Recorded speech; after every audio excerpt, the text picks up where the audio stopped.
markets, headlines, and breaking news 24 hours a day at Bloomberg.com, on Bloomberg Television, and the Bloomberg Business app. This is a Bloomberg Business Flash.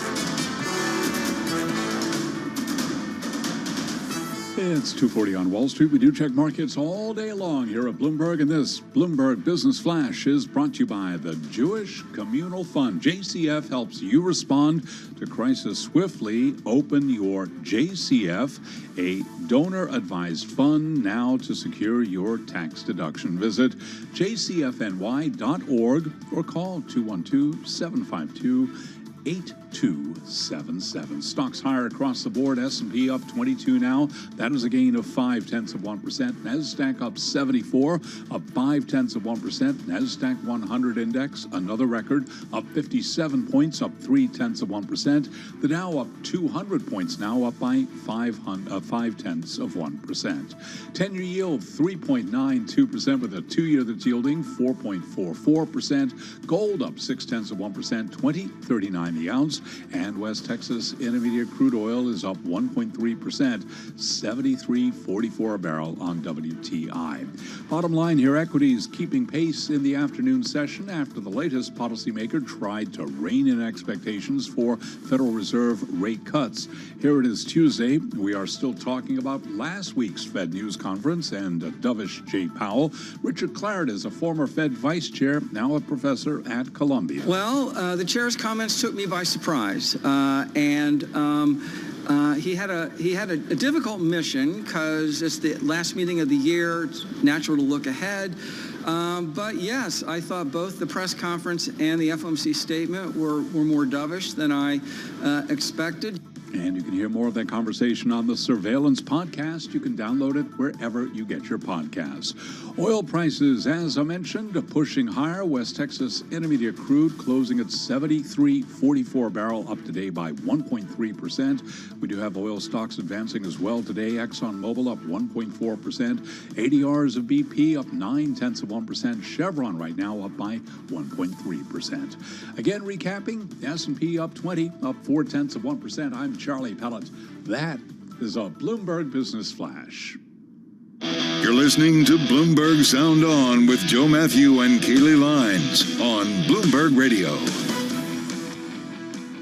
So it's finally happened, Kaylee. Donald Trump, imagine this, running a negative ad. That might not seem like a big deal, but it's the first time it's happened for Trump against Nikki Haley in New Hampshire, which has got to make her feel like she's doing something right. Well, maybe that just goes to show you how much momentum she really has been able to build when the far and away frontrunner feels like, okay, maybe it is time to go on the attack. We know he had been out attacking Ron DeSantis, even before DeSantis actually announced he was running for president. That's for sure. In this presidential cycle. But now Nikki Haley, and what's the title of the ad, Joe? She Promised? She Promised, yes. The Make America Great Again PAC is up with the money. This is playing now. It debuted this morning in New Hampshire. Should we give them a taste? Yeah. She promised. Nikki Haley promised. I will not now, not ever, support raising the gas tax. Really? So it's a gas not tax. Now, right. Not ever. Just 24 months later, high tax Haley flipped. Let's increase the gas tax by 10 cents. That's right. High tax Haley. That's what they're going with. Is that going to stick? I don't know. I don't think I can say it 5 times fast, but High tax Haley. Nikki High Tax Haley. Nikki High Tax Haley. But he calls her something else, right? Bird brain. Bird brain. Yeah. I don't think he that's doesn't sticking either. Tends not to like to use candidates' real names, Well, like Ron DeSanctimonious. That's true. She replied on what I still call Twitter that Trump is getting nervous. Yeah. Kind of like the debate when she said, you guys are jealous. All the money's coming my way now. That's the thing about it, Joe. Big money donors, including, as we know, Political Action Committee associated with one of the Koch brothers, is throwing their support behind her. Yes, right. And out on the ground in Iowa. And that's where we often find Stephanie Lai, who covers national politics for us here at Bloomberg. But she happens to be in Washington today. That's right. She is joining us here in our studio. So obviously, Stephanie, you're in Iowa a lot. And now there's a lot of people who are out there in Iowa trying to really hit the stump for Nikki Haley. They're knocking on doors. They're backed by the money and resources here. I guess it's just a question of, does it feel like it's working?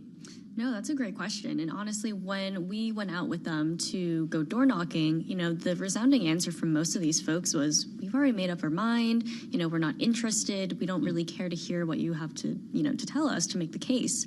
And so, I think the general wisdom is that when it comes to the Iowa caucus, people break late. They don't make their decisions until 2 to 3 weeks out until the caucus, and sometimes not even until they get to the door of, the gymnasium that they're going to go to caucus. And so there is a good argument to be made that she has a chance moving forward. But as of right now, the DeSantis and the Trump campaign have had a very strong ground operation in Iowa since the early summer. So it really is an uphill battle. You said DeSantis. See, it's sticking.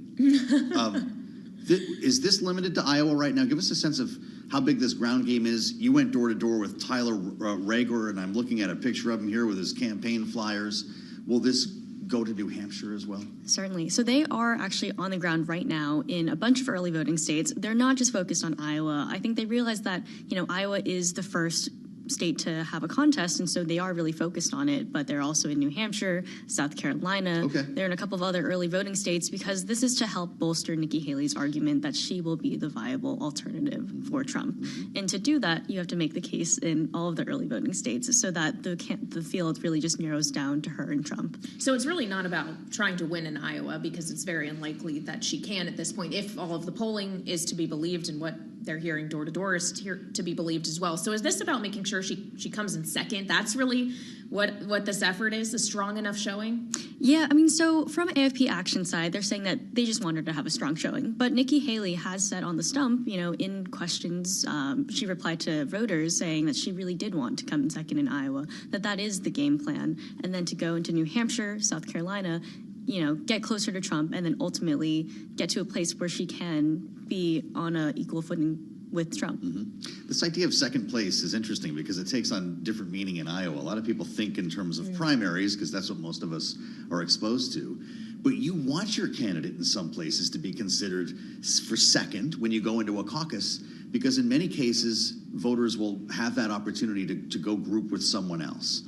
Do you have any sense of where Nikki Haley stands in Iowa caucus goers' minds as a viable second place? If, forget Donald Trump, DeSantis or Ramaswamy or Christie don't become viable.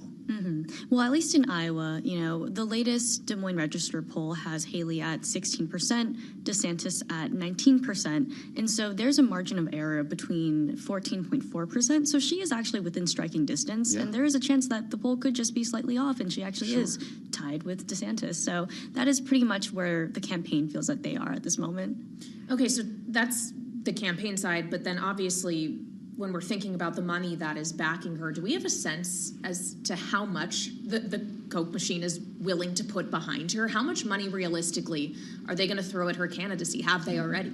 Yeah, so as of right now, they've put $4 million, a little over $4 million, into just door knocking, printing out flyers for Haley. And mind you, it's only been about 2 weeks since they put out this endorsement. And from the beginning of the year, from January until now, until they made the endorsement, essentially they put in $22 million to, basically gauge how voters were feeling about Biden and Trump and trying to persuade them that they need a different candidate. So, as of June, they had $70 million in, within their war chest. But of course, this could be spent for candidates down ballot as well. But, they've got quite a bit of money. They sure do. And if they're spending in, what do we guess, about a half dozen states maybe at this point in terms of early states, as long as she stays in the game, does that investment start to move to other states, Super Tuesday states? How big does this get? Yeah, it can get as big as it needs to get. I think what the campaign and what AFP Action has been doing is really just gauging where they're at in this moment. How what's the reception that she's getting, and what's a smart or strategic move to do after this? Well, it's an uphill climb, Joe, as we've seen. Sure. But the money is there, and I guess it becomes a question of, does the money keep rolling in depending on her performance in Iowa for those other early states? And maybe this depends a lot more on how well she does in New Hampshire, since that seems to be where she's really resonating. Stephanie, it's great to see you. Thanks for your reporting. We'll see you in Iowa and New Hampshire, I hope, right? We'll have the show on the road, and I hope we can meet you out there. Just bundle up. My God, I was like a baby this morning. It was, I think, in the upper 30s in Washington. I thought, what will we do in Des Moines? Honestly, find the story on the terminal and at Bloomberg.com. Stephanie Lai, we thank you as always. With Kaylee Lyons, I'm Joe Matthew in Washington. This is Bloomberg.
Your company news headlines on Bloomberg Radio.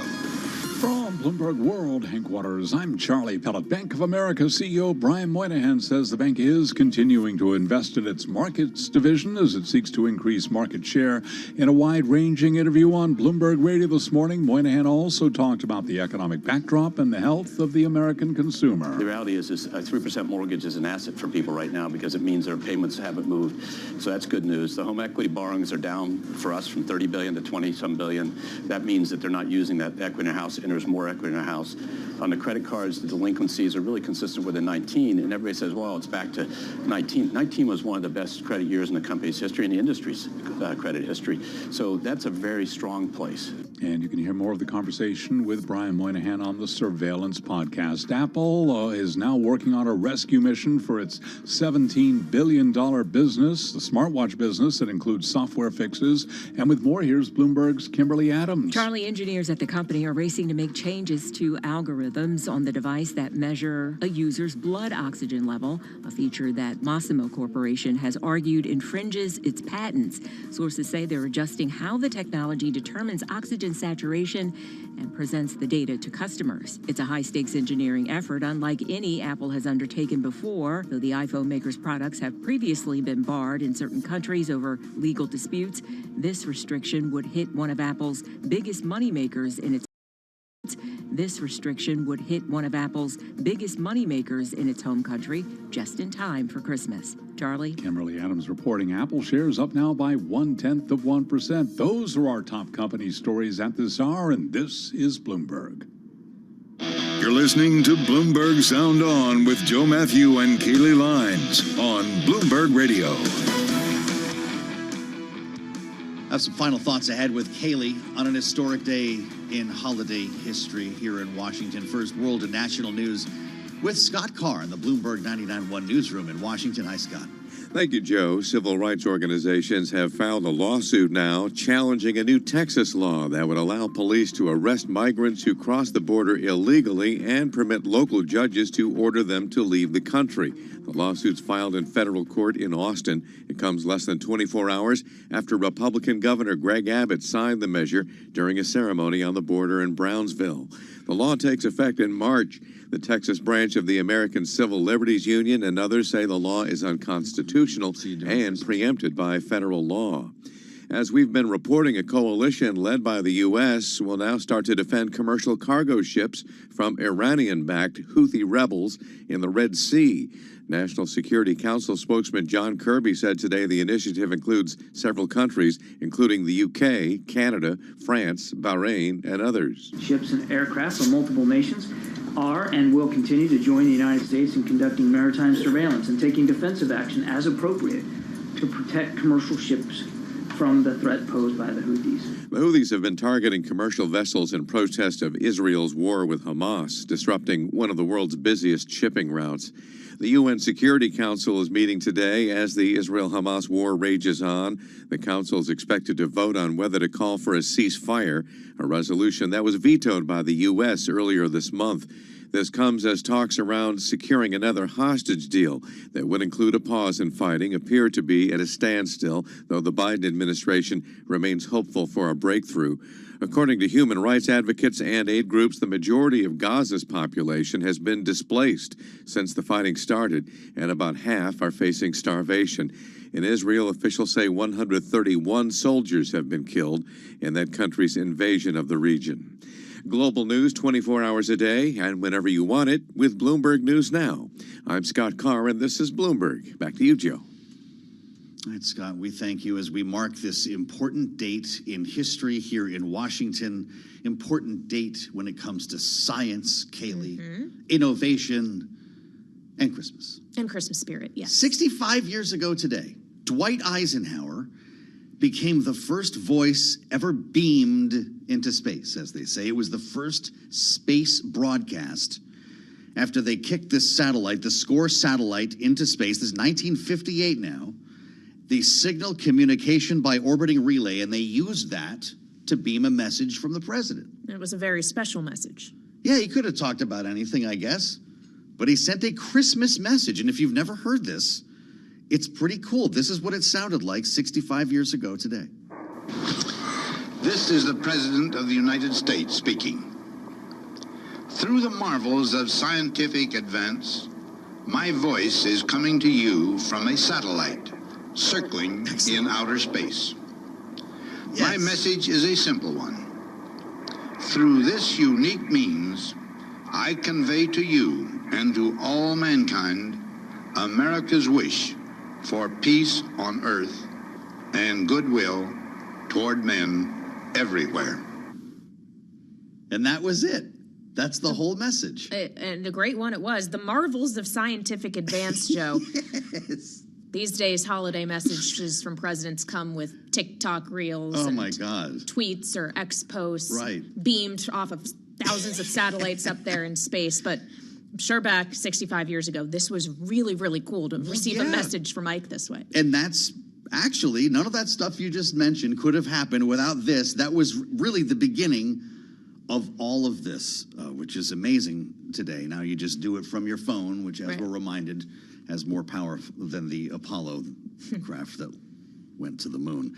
Either way, it's pretty cool to be here at this time. Once again with you, Kaylee, and Dwight Eisenhower, however old that recording may have been. So I'm going to leave you here for the rest of the year and wish you a Merry Christmas and a Happy New Year. And the same to you, Joe. We'll do this again one more time on Balance of Power later on, but rest assured, we have a lot planned for you next year, me and Kaylee, and I'll meet you then. Bloomberg Business Week starts right now.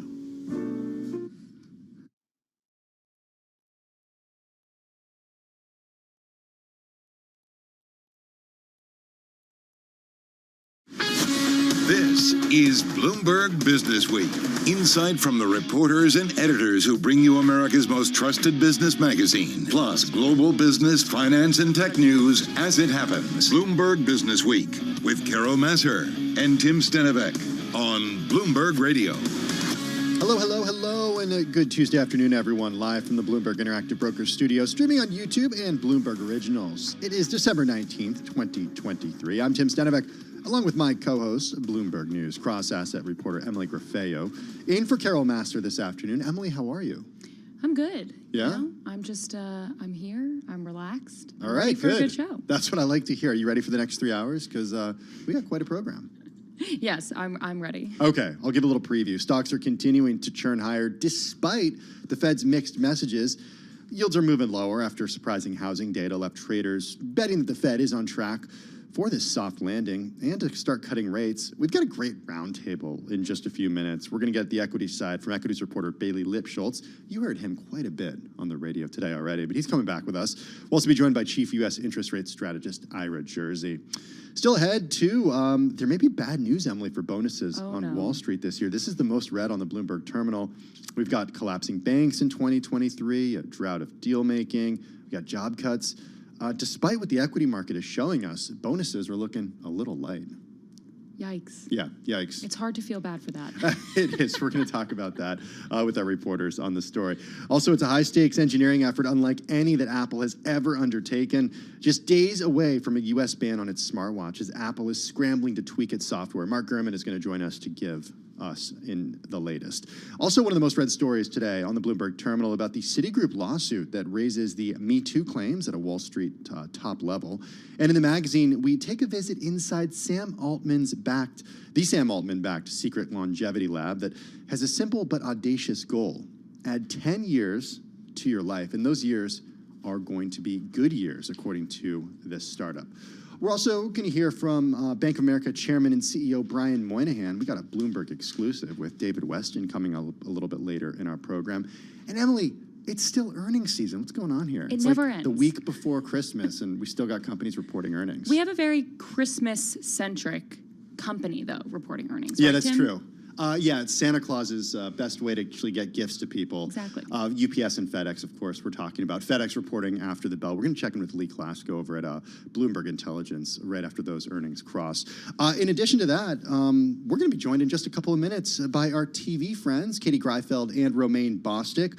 All this to come. First, let's bring in our TV colleagues because Bloomberg's countdown to the close starts in just a minute. Countdown to the close. Bloomberg's comprehensive cross-platform coverage ahead of the U.S. market close starts right now. This is the countdown to the close. Romaine Bostick alongside Katie Greifeld. We're joined right now by our colleagues Tim Stenovec in today.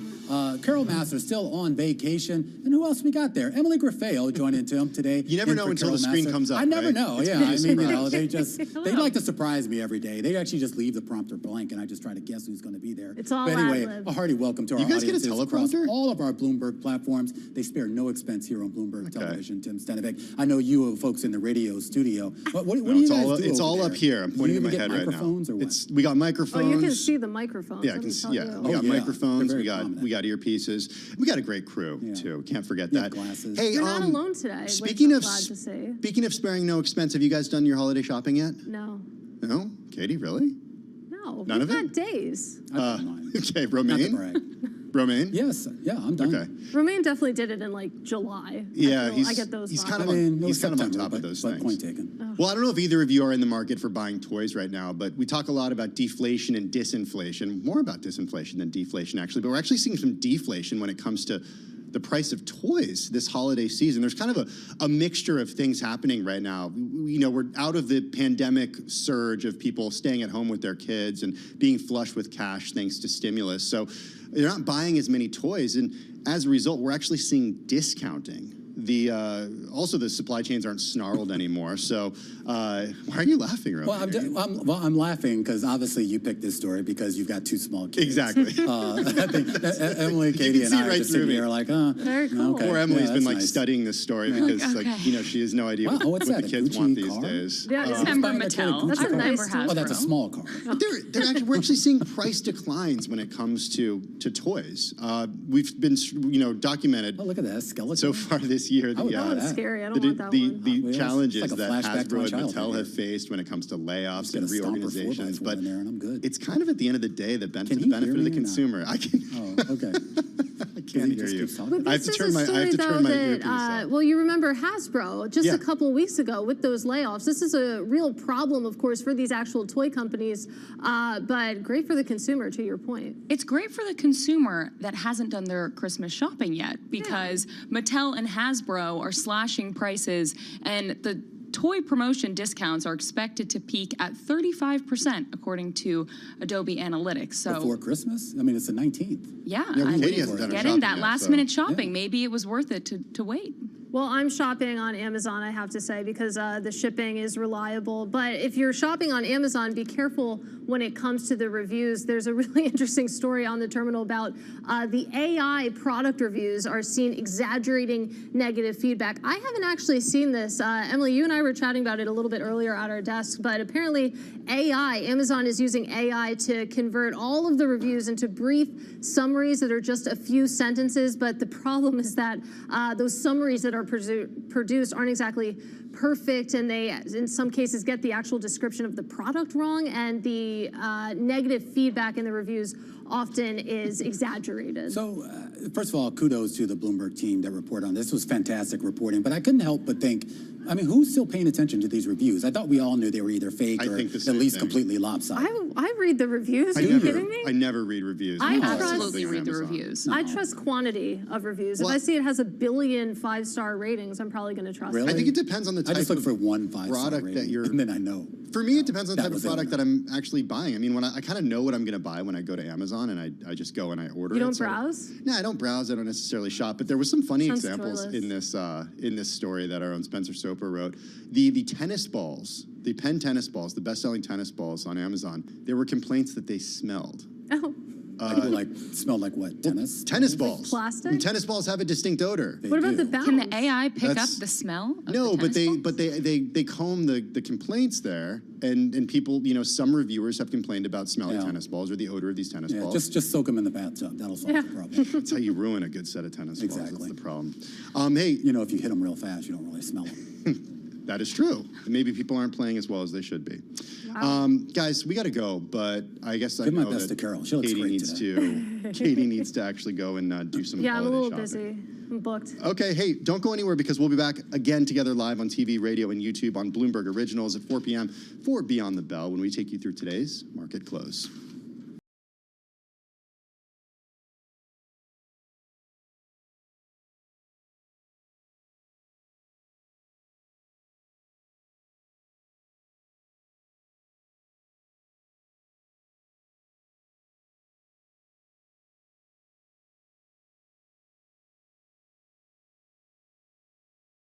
Week of gains for the S&P 500 right now. Today, no exception. U.S. equities holding on to gains this afternoon. Yields falling after some surprising housing data left traders betting that the Fed is on track to engineer a soft landing and start cutting rates. Meanwhile, expectations for rate cuts are making investors the most optimistic since the beginning of 2022.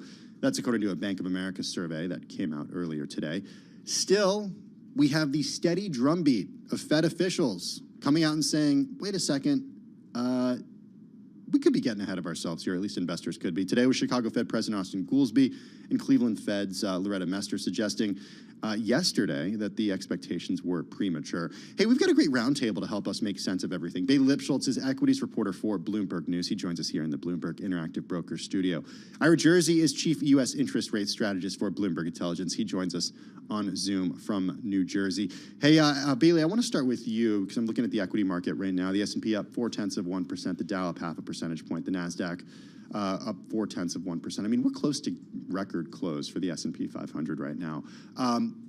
what is going to derail this rally? I mean, this is just surprising to open up the Bloomberg every single day and see green. Yeah, it's been a really, really strong move higher today, really being led by some of those heavily shorted stocks as we see some of this breadth pick up. But to answer your question, you really would need Jay Powell to come out and talk down the market and have investors really take him seriously, or to see whether it's jobs data or wages come in kind of sharp, pushing investors to rethink it. But it does seem like anytime I talk to portfolio managers, we've really seen a pivot from investors, especially over the last, call it 7 weeks, and Jay Powell did nothing to talk back the market, and it does seem like we're seeing Fed officials trying to push back on that narrative, but it hasn't really gained steam with investors. I have to just put a shameless plug in for ETFs, because I also write about ETFs after I co-host this radio show with Tim. Wait, you have more work to do after this? I do have more work, because the S&P 500 Spider SPY ETF, the ticker SPY, it saw a record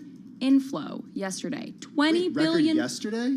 Yesterday. I thought Friday was a record. Well, the flow came in yesterday. We got the data yesterday. I wrote the article yesterday. But the flow was Friday, and then actually yesterday we saw another $10 billion in. Bailey, these are massive numbers. Bloomberg Intelligence estimates it is the biggest inflow into an ETF ever in history. So does that continue, that euphoria, all of that cash on the sidelines? Is it going to continue to go into large cap U.S. equities like the S&P 500? It really depends who you talk to. I have had some sources say that there is just a catch-up trade in that the easiest kind of low-hanging fruit is buying the SPY, buying the Qs, which track the NASDAQ 100. That's kind of been the two main things that people want to buy in terms of ETFs. The main question is, if the Fed does deliver on cuts, does that, as you mentioned, draw in some of the money on the sideline? We've seen plenty of people parking cash in high-yield savings account, whether that's Marcus or in some of those money funds. So the big thing is, if you're not getting an easy 4 or 5% yield,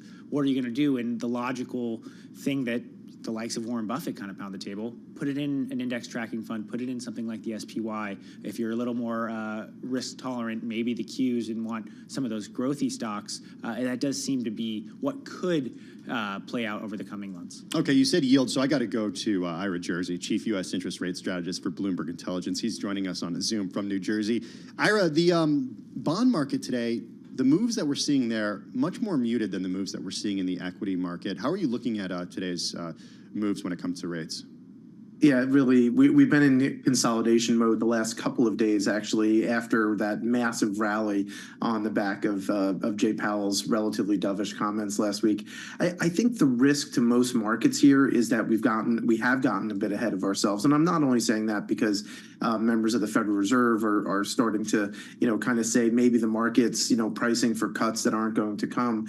But really, the market is priced right now. The rates market is priced for a very bad economic outcome, and it's not an economic outcome that I think necessarily will be realized. And because of that, I think there's a real risk here that we reprice the other way.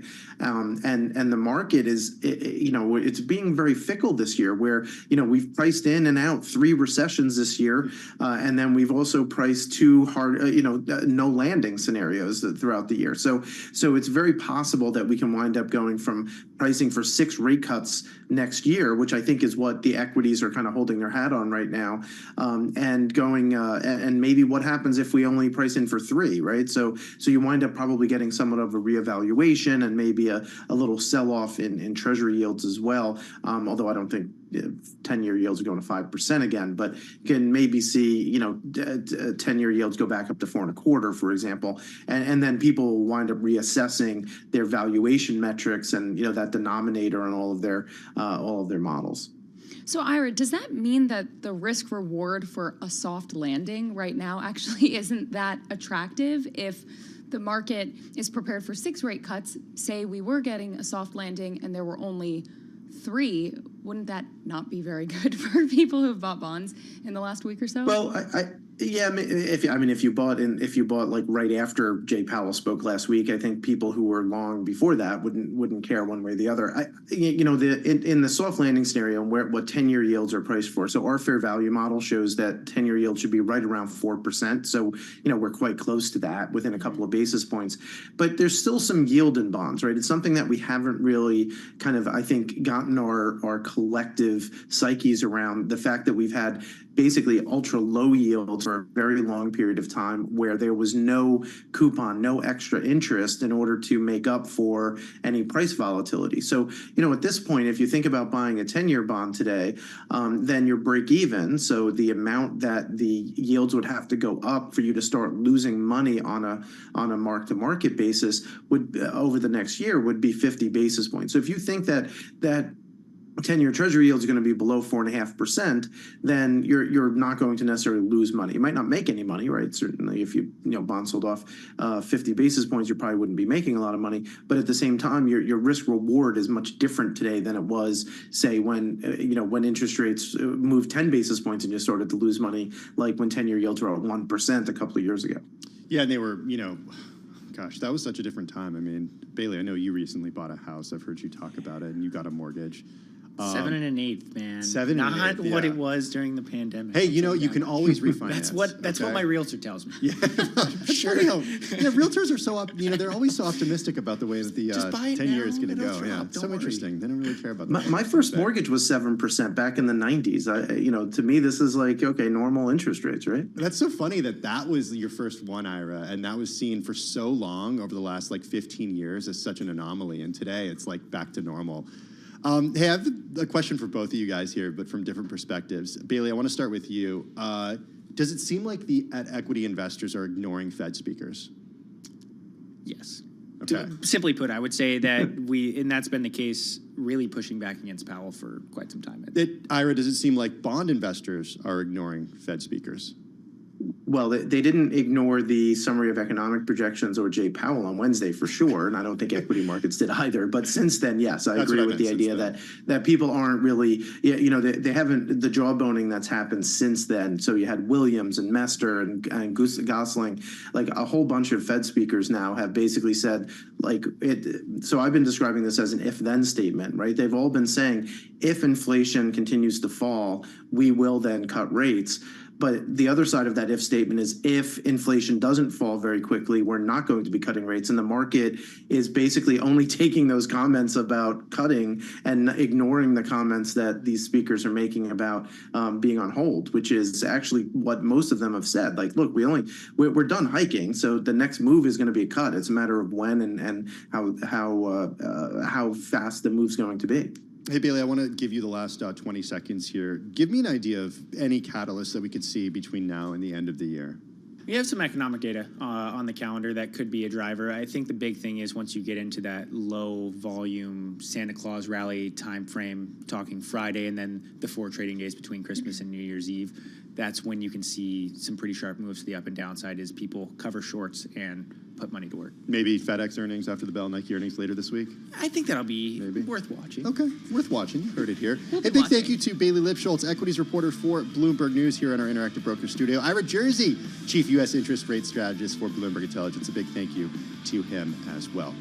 We're just getting started. This is Bloomberg Business Week.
markets, headlines, and breaking news 24 hours a day at Bloomberg.com, on Bloomberg Television, and the Bloomberg Business app. This is a Bloomberg Business Flash. It's 3:21 on Wall Street. We do check markets all day long here at Bloomberg. 39 minutes to go ahead of the closing bell. We've got the Dow, the S&P, NASDAQ holding on to gains. The rally little impacted by Atlanta Fed President Raphael Bostic's prediction that the central bank would only cut rates twice in 2024, well below trader expectations for at least 5 cuts as investors continue to debate the size and timing of potential rate cuts. Subhadra Rajappa is head of U.S. rate strategy at Societe Generale. I think our view is that the Fed will deliver a hike starting in May, but a March rate cut definitely seems a little bit premature at the current time. And you can hear more of the conversation on the Surveillance podcast. You can download it wherever you get your podcasts. 10-year yield right now, 3.92% with a 2-year, 4.43%. The Dow, the S&P, NASDAQ, very much in the green. S&P up 21 now, up 0.4%. Dow Industrials up 187. That is a gain of 0.5%. NASDAQ Composite Index up 75, up by 0.5%. Spot gold up 0.6%. 2,039 the ounce, while West Texas Intermediate crude oil is up 1.3%, 73.44 a barrel. FedEx reports after the close of trading. FedEx shares down now by 0.1%. Rival UPS also lower by 0.1%. Recapping, S&P up 21, up 0.4. I'm Charlie Pellet. That is a Bloomberg Business Flash. Featuring Apple CarPlay and Android Auto. You can listen to Bloomberg Business Week, all our Bloomberg radio programs anytime. Just download the Bloomberg Business app on your smartphone and connect your phone to your car. It's free in the Apple App Store or on Google Play, thanks to our sponsor, Interactive Brokers. Well, it is the most read story on the Bloomberg terminal in the last 8 hours, actually the most read in the last 24 hours. And it's not great news for folks on Wall Street. Wall Street's dramatic shift, or year of deal-making, I should say. There was a drought, collapsing banks we saw job cuts. It ended, and it could end, with a mere whimper for traders' bonuses. At JP Morgan Chase, for example, the overall bonus pool for its legions of traders will be close to flat compared with 2022. That's according to a person familiar with the matter. That's similar to Citigroup in the midst of its biggest restructuring in decades, where the pool will likely be little changed, if not slightly down, another person said, asking not to be identified, discussing private information. Those words, courtesy of Catherine Cat Doherty and Hannah Levitt, they're both finance reporters for Bloomberg News, and they wrote this story. They're both here in the Bloomberg Interactive Brokers studio. Cat, I want to start with you. It's interesting because you look at what equities have done this year, especially toward the end of the year, and we've seen this massive rally. So if you're an investor who's, been long the markets, you're having a pretty good year. If you work on Wall Street, though, it's not looking so good. Well, it depends where you sit. I would say trading overall, so fixed income, equities, the more volatile periods that you have, the more money that you're making, because you're not taking positions, you're not making bets like the buy side, what you would be referencing, but you're executing those trades on behalf of those investors that are making the bets. So in a period like this, you are right. The end of the year is always more volatile, up or down. If traders are making more trades, they're making more money. Also, the bigger the trades, the more money you're going to make. So you're taking fees, and those fees are going to increase. Likely in the fourth quarter, you're going to see that up compared to, let's say, the third quarter that would include the summer months. So we're really comparing the entire year, though, and 2023, we've had ups and downs. And it's compared to last year, which was a really disappointing year across Wall Street for bonuses. If you were an investment banker, a trader, you name it. And that's because we were comparing it to the year before. So you always have to think about the perspective. And the year before was that boom year. That was when money was flowing and deals were, every day was a new M&A announced. And so those investment bankers were making money, traders were making money. So you really have to think about each year in a silo. This year, it's very tepid. It's very warm, I would say. No one's crushing it, but no one's getting crushed either. Hannah, can you give us a sense for those who don't work on Wall Street and don't maybe get those bonuses. How big of a deal is it to come to the end of the year for these people in these industries to actually get the news of what their bonus is going to be? I guess culturally, but also just as a part of employee well-being. Yeah, I mean, it's a huge deal. These employees, these bankers and traders get, a large portion of their comp. It can be more than their salary and bonus. So that's really, when you're looking at how much you're going to make in a given year, how much you made in that year, bonus plays a huge part of it. And so that's what drives the morale, up, down, or lukewarm, as Kat said. So I mentioned J.P. Morgan Chase, Hannah. I mentioned Citigroup. There's also Goldman Sachs, Bank of America. What did you guys learn about those companies? Yeah, so Goldman and B of A they could both be increasing bonuses for traders up a couple percentage points this year.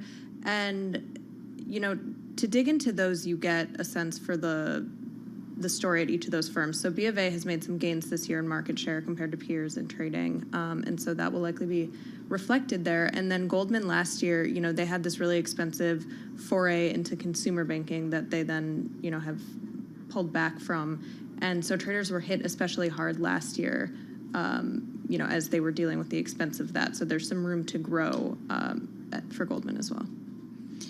What about specifically in Bank of America? Because we had the CEO saying that they're going to be devoting more capital to trading and I believe also increasing hiring. What specifically is different about Bank of America that has led to growth that we're actually not seeing at the other banks? Yeah, I'm going to kick that one to Cato because... He didn't mention hiring necessarily. He did mention capital, and this is not new. Over the past few years, the bank has dedicated more capital, and for trading, that specifically just means this is more money that they have, more of the balance sheet. Bank of America has this large balance sheet because they're not just the investment bank, they're not just trading, they serve consumers as well. They have the consumer bank and the commercial bank. So when you have a bigger balance sheet, it's similar to JP Morgan. You can essentially do more trading if you have a client that you're serving. Maybe it's a small business. That balance sheet is going to expand. You're going to have more consumers. Maybe you have someone that you're trading for and you're also lending to at the same time. So that's what he means by capital. They're basically dedicating the resources because they're recognizing that if there was another important point that Moynihan made where he said, if they can show that they can deploy this and make money, we'll give them more money. So it's like you eat what you kill, or maybe that's a terrible phrase for what I'm trying to get across. But if they're going to show Moynihan that they're performing each quarter, and they have, then there's more room for them. There's more resources that they will get to hopefully continue that growth. Now, if that growth stalls or they're losing money at a point, they might have to reevaluate and reassess. But at the moment, he's saying this is a pretty big and good bet for us. So, Kat, very briefly, 2024, what does that look like? I mean, we have no idea what the volatility is going to look like, but what's an expectation that these employees have? Well, after bonus season, I think the big question mark will be how is the economy going to respond to the Fed cutting rates, if they do, when they do. There's a lot of bets that folks will be making around the timing of that. And so traders will be there to say, hey, we're here whenever you want to reassess, what have you. If deals come back, that's really good for investment bankers. So investment bankers are sitting there saying, we want this period that everyone is talking about to finally thaw, finally open so that we can get back to work. I think those are the two parameters that I say people are watching. Yeah, a lot of folks certainly hoping for an unthawing of the IPO market, so Absolutely. we start to see some deals. Hey, Hannah, I want to talk to you a little bit about your JP Morgan story that came out this week about succession after Jamie Dimon. He's kind of famous for always saying 5 more years. And when he's asked about the succession question, he is the only CEO of one of the big banks who actually was there during the financial crisis and steered the bank through the financial crisis at the helm of the bank.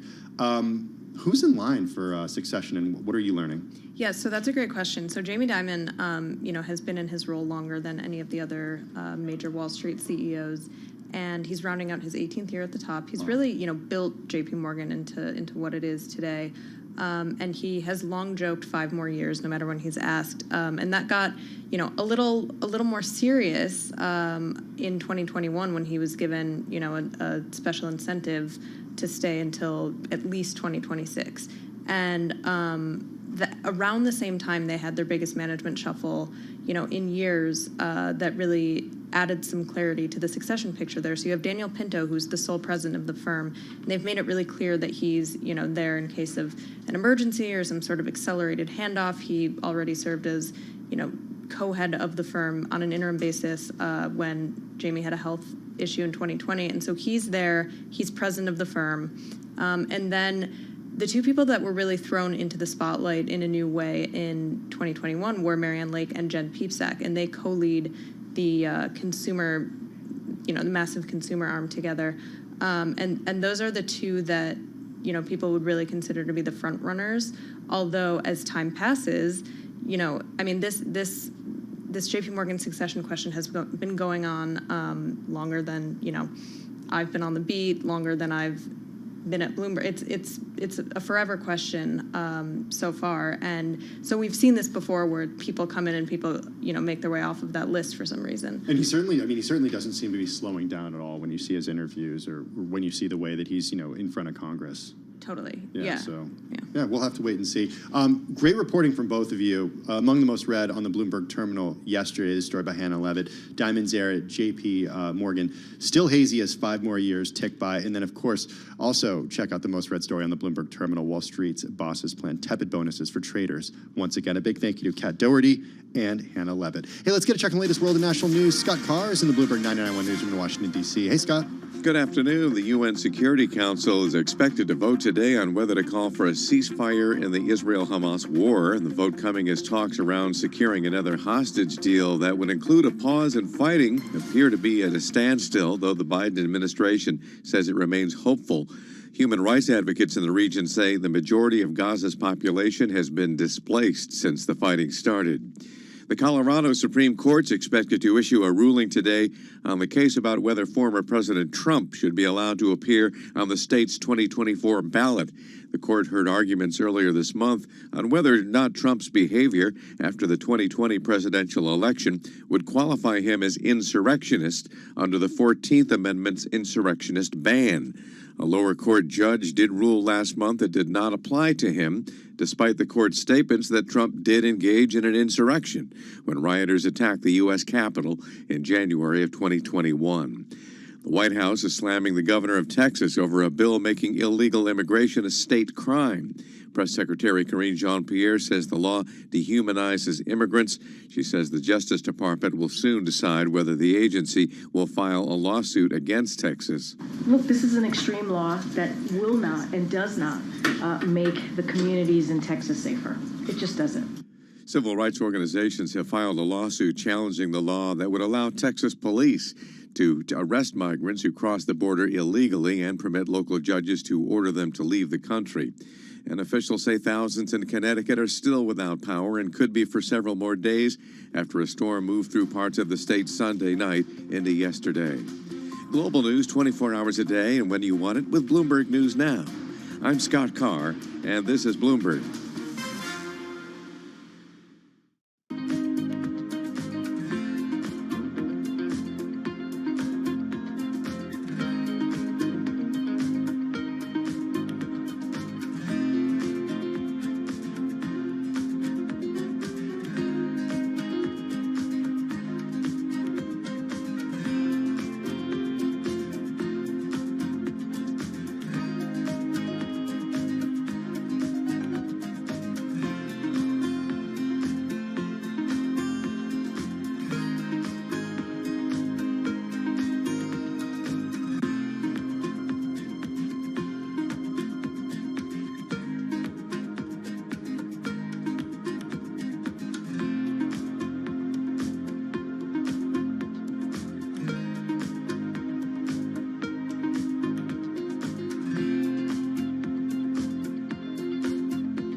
updates, headlines, and breaking news 24 hours a day at Bloomberg.com, on Bloomberg Television, and the Bloomberg Business app. This is a Bloomberg Business Flash.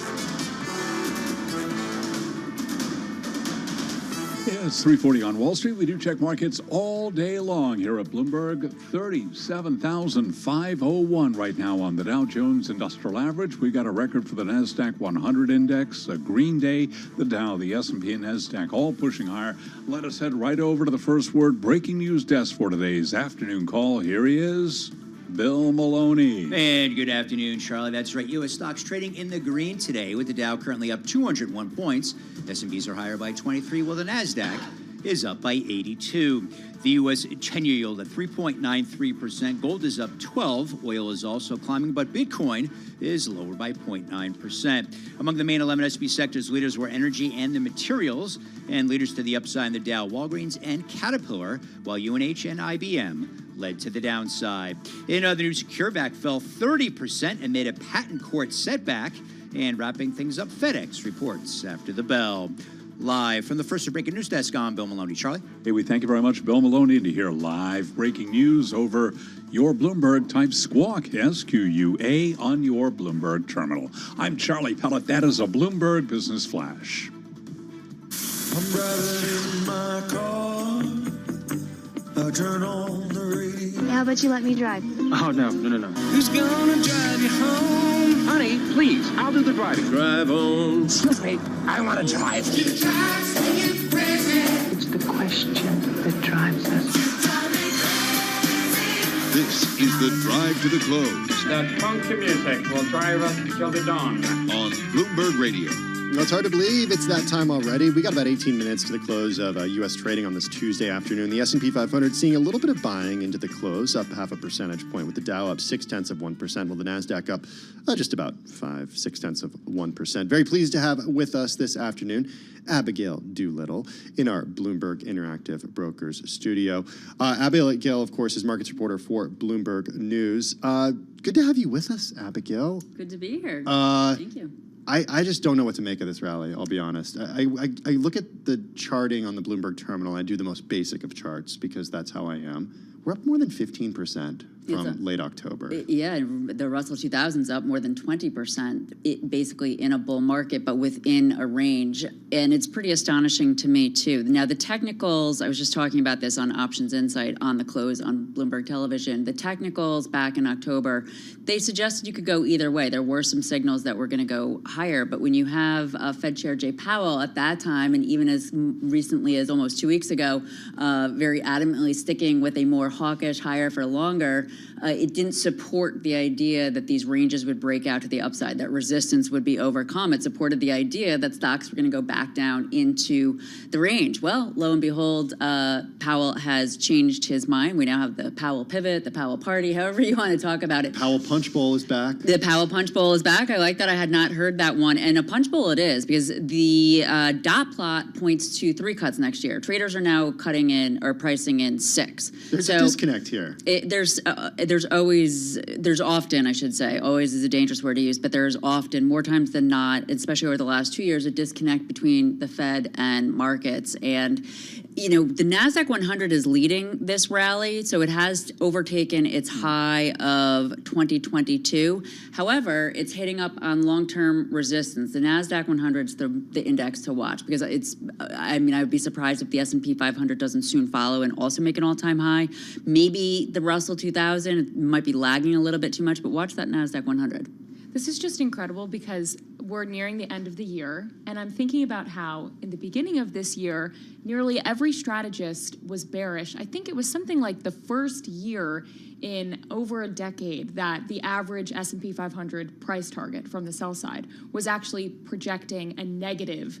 How did that turn out for these? Yeah, how did that turn? But, well, you know, it's interesting, and I think you might have been here, Tim. You were not Emily, but Carol certainly was, and maybe it was Romaine. But in any case, during the last year or in the last week of the year, we tend to do these different sort of market hits. Yeah, I was here that week. Yeah. Okay, so you were. So I talked time after time after time about the Santa Claus rally, and not only did we have the Santa Claus rally, we also had the January effect, and we had some February confirmation, and that when those events tend to happen, it points to a rally. Now, that's not me saying that I thought that there was going to be a rally this year, although last October, the technicals were very positive. There was a big shift. And I don't know if this is what you're asking, Emily, but what strikes me is, pretty much everybody's on the one side. Mark Twain has a great quote saying that when you find yourself on the side of the majority, maybe you want to reconsider. So I think, especially given the fact that we have this air pocket in terms of vol, actually. I was just having this really interesting conversation on Options Insight, and Matt Raub Nomura, he was talking about how there's so much vol suppression. So some of the risk models, one of their input is volatility. So if there isn't volatility, it gives the all clear for more risk, but it's sort of a self-fulfilling or a circular pattern,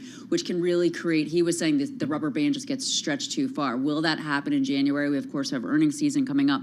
On Friday, we have PCE. Something could potentially happen there. It would be interesting, actually, to see if that Santa Claus rally does not happen this year, if PCE somehow is slightly hot. Who knows? But so, are you seeing any signals, Abigail? From a technicals perspective, or at least just from the analysts you speak to, that there could be some sort of significant pullback here. Everybody is on one side saying, okay, there's definitely going to be a soft landing. They seem to be ignoring the Fed speakers this week who've come out and said, okay, the market's getting a little bit ahead of itself, especially if you look at the dot plot, but the market's ignoring that. I mean, what are you seeing? I think some of that Fed speak, and this is just my observation over many years, but they will put out one big opinion. So, for instance, the Powell pivot, and then they'll see what it takes to walk it back. Right now, they're learning nothing walks it back. It's probably going to have to be Powell or some really hot inflation data that allows some of these other speakers to come out and say, listen, this data, we're data dependent. Relative to the technicals, I would say it's very clear the S&P 500 is going to follow the NASDAQ, as I just suggested, to a new all-time high. It's this NASDAQ 100 to really keep an eye on. It won't be a true double top if it were to happen, but if you take a look at the NASDAQ between, I'm going to try to describe this for our listeners, between about late 2020 and today, the NASDAQ 100 has traded in a range between about 10,000 and current levels, and basically in two big swoops. If the NASDAQ 100 will probably consolidate around this area, I mean, it's such a big gain, so just some consolidation of that, and also as earnings do come in and more inflation data early next year, then the question is, will the NASDAQ 100 take the elevator back down into the range, or will it take the stairs higher into what would be a true bull market? I don't think it's possible to know, but a lot of people are on the side of thinking it will happen. On the other hand, there's so many people like you and me who are just like, what's going on? My head is spinning. Yeah, like, it is. It's like you blink and you miss this rally. Well, you know what this is? I've learned now over the last decade plus, that idea, don't fight the Fed. I mean, if we are to believe Powell that there is a shift in policy change, then traders want to be in on it. They want to go with the Fed, in the path of least resistance. What about this term overbought? I often hear the term, markets are overbought. And I was saying a little bit earlier on the program that SPY, the S&P 500 ETF, saw its largest inflow ever last week, $20 billion in. And then How the much following larger day, is that than the last largest, you know? The 10 billion, I think the last largest was like 15 or 10 billion. Significantly larger. It was significantly larger. A lot of interest. Is that any cause for concern? Is that even what overbought means? I'd love to get your opinion because I hear that term all the time. Yeah, so that would not be the official definition of overbought. That could actually be looked at as very healthy momentum in terms of new buyers, money on the sidelines wanting to come in. When you connect it, however, with some of the other signals, so technically overbought means, and I don't mean technically as in technicals, although it is, no pun intended, but technically speaking, overbought is referring to the relative strength index on a given security. So I'm pulling it up now in the SPY. It is technically overbought, anything above 70. Right now it's at 77. Of greater concern to it being overbought is the fact that last week at a lower level, it was, when all that buying was happening, it was actually a little bit higher. So that's actually a bearish divergence. The SPY is higher than it was last week, but on less momentum than last week. If that trend continues, that would be something to watch for sure. And also the degree above the 200-day moving average, very, very extended. Abigail Doolittle, markets reporter for Bloomberg News, here in our Bloomberg Interactive Brokers studio. Just a couple of minutes from the close here. Still seeing a little bit of buying into the close, up 0.4% on the S&P 500. The NASDAQ up about 0.5 percentage point.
Your company news headlines on Bloomberg Radio. From Bloomberg World Headquarters, I'm Charlie Pellet. China's iPhone ban is accelerating across agencies and state firms, and many have told staff to stop bringing iPhones and other foreign devices to work. Apple shares, they're trading higher right now by 0.4%. Bank of America CEO Brian Moynihan says the bank is continuing to invest in its markets division as it seeks to increase market share. And in a wide-ranging interview on Bloomberg Radio this morning, Moynihan also talked about the economic backdrop and the health of the American consumer. The reality is a 3% mortgage is an asset for people right now because it means their payments haven't moved. So that's good news. The home equity borrowings are down for us from 30 billion to 20-some billion. That means that they're not using that equity in their house, and there's more equity in their house. On the credit cards, the delinquencies are really consistent with the 19, and everybody says, well, it's back to 19. 19 was one of the best credit years in the company's history and the industry's credit history. So that's a very strong place. And you can hear more of the conversation with Brian Moynihan on the Surveillance podcast. You can download it wherever you get your podcasts. Bank of America shares, they're up now by about 0.1%. Among the names scheduled to report today after the close of trading, we will be hearing from FedEx in just a few minutes. FedEx is expected to report its adjusted earnings per share, jumped 32% from a year ago on cost cuts and spurred by its ground unit where the courier has been able to raise prices. Those are some of our top company stories at this hour. I'm Charlie Pellet, and this is Bloomberg.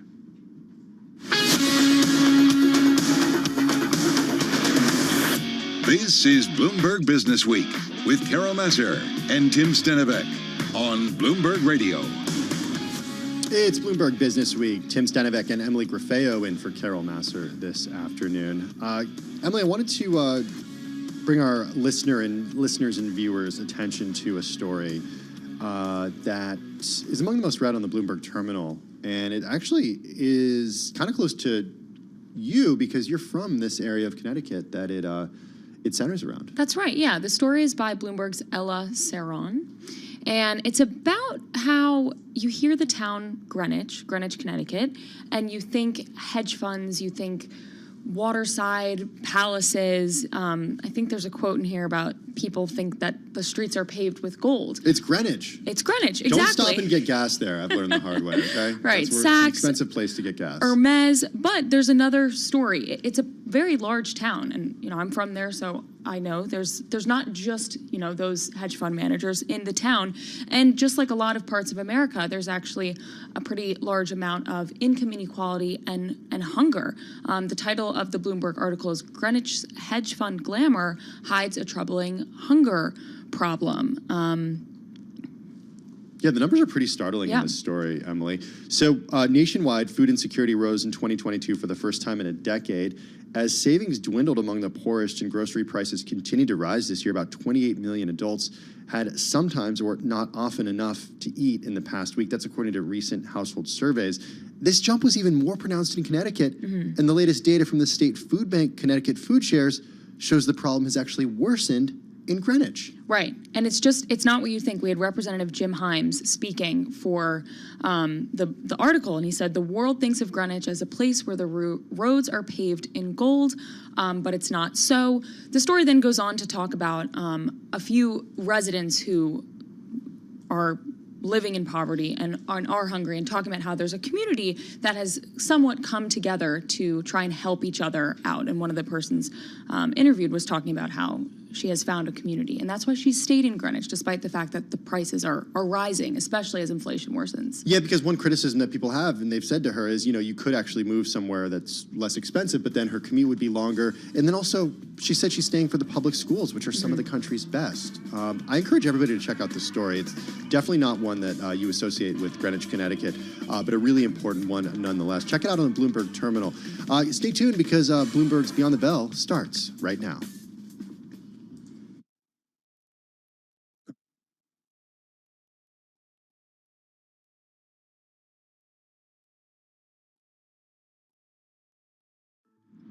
Beyond the Bell, Bloomberg's comprehensive cross-platform coverage of the U.S. market close starts right now.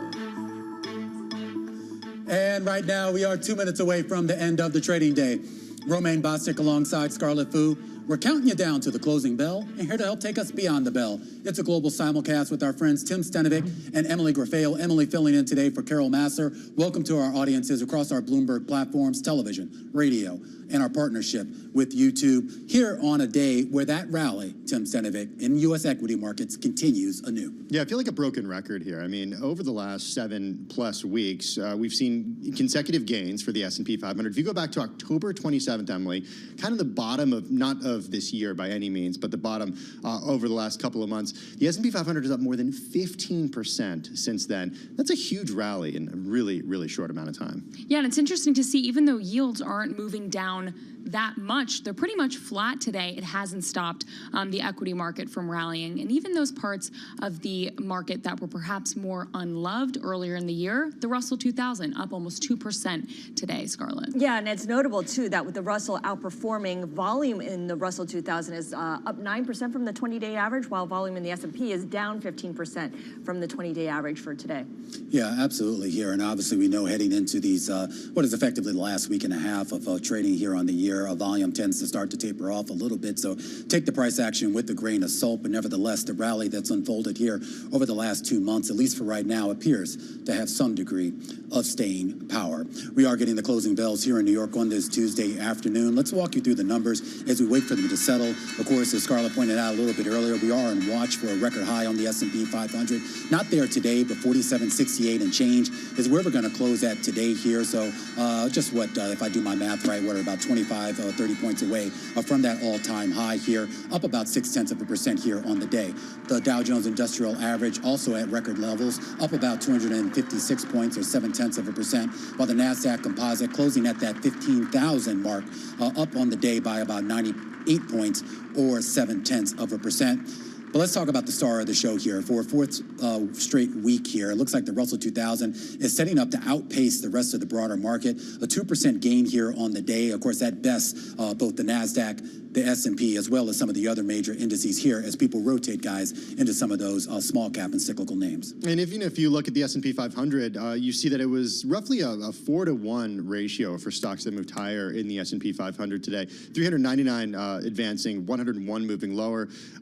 Actually, a bigger ratio of advancers on the Dow today. 23 moved higher, Scarlett, while 6 ended the day lower. It's similarly Are there only lopsided. 30 in that? I don't know why. Is my math wrong here? I'm seeing 23 and 6. I mean, that comes to, let me see, 1, 2, 3. Yeah, 30. It's carry the 1. Yeah, it's 29. So what are you seeing? Same thing? No, I see 30. Oh, okay. But there you go. Hold on, let me refresh the screen here. Hey, let's pause the show while Tim can I'm still seeing 23 and 6. I don't know what's going on. Well, the math here is pretty simple when you look at the industry I'm going to groups. send you a screenshot to prove it. Scarlett, can you save one for yourself? Yes, let's save Tim here. 23 groups out of 24 in the S&P 500 in the green, led by autos and components, energy stocks, and consumer durable and apparel. The only group to finish lower is commercial and professional services, and that's just fractionally lower. I'm going to help Tim out here. I'm still sending a 23 stocks higher, 6 dots lower, and 1 unchanged. Oh, there you go. You gotta pay attention. That one unchanged. Procter & Gamble doing nothing. Oh. Yeah, okay. 1.8 million shares. You know the problem? And the shares went I was carrying the 1. Okay, you said that's your problem. Yeah, always carry the 6. This is why we're journalists and not doing the number crunching. Let's see if I got the colors right, the green versus red today, okay? So let's talk about some of the notable gainers. The best performer on the S&P 500 on a percentage basis today, Enphase Energy, nothing like some significant layoffs to get investors excited. We learned after the market closed yesterday the company will cut its workforce by about 10% and also close 2 contract factories to reduce costs. This coming amid a slowdown when it comes to rooftop solar. We've covered that really closely over the last few months. These reductions will affect about 350 contractors and employees. That's according to the filing that came out yesterday. Enphase also set to shutter contracted operations at Wisconsin and Romania sites and, quote, resize other contracted sites, finishing the day higher by about 9% today. Moving on to Meta Platforms, the best performer on a points basis in the S&P 500 today, higher by 1.7%. Meta hitting a 52-week high today. The company actually only about 8% off of its September 2021 highs. Should note that UBS did name Meta a top pick for 2024. And then buy now, pay later stock Affirm, seeing a real surge today, higher by close to 16%, finishing the day 15.5% higher. This after the company said that it'll bring its pay over time options to self-checkout kiosks at over 4,500 Walmart stores in the U.S. I know it's good news for Affirm, but if people are using buy now, pay later when they're checking out from Walmart, it kind of raises some antennas for me about what exactly that means for the economy, and if people are not able to afford basic necessities outright, then what does it say about the power of the consumer, Emily? Yeah, that's right. I mean, for the decliners here, I'm looking at one very, very large cap stock, and then also 2 small cap stocks. But I'll start with NVIDIA because that was down as much as 1.6% or 1.6%. Edgewater Research noting that this is for the first time they're seeing AI and GPU demand mixed at the semiconductor giant. They still said, though, that the long-term prospects of the company's data center demand remains strong, and they reiterated their neutral rating on the stock. It's really hard to find anyone on Wall Street who is super bearish bearish about NVIDIA. We'll see if that changes, though, as we head into the new year. On the smaller Is there cap someone side, on Wall Street? Wouldn't they lose their jobs if they were bearish on NVIDIA right now? Yeah, Okay. we will see. I don't It's know. like when Michael Pachter was the only analyst that was bearish on Netflix, and he was wrong for so many years until he was just right a couple of years ago. Yeah. If you wait long enough, you'll eventually be right.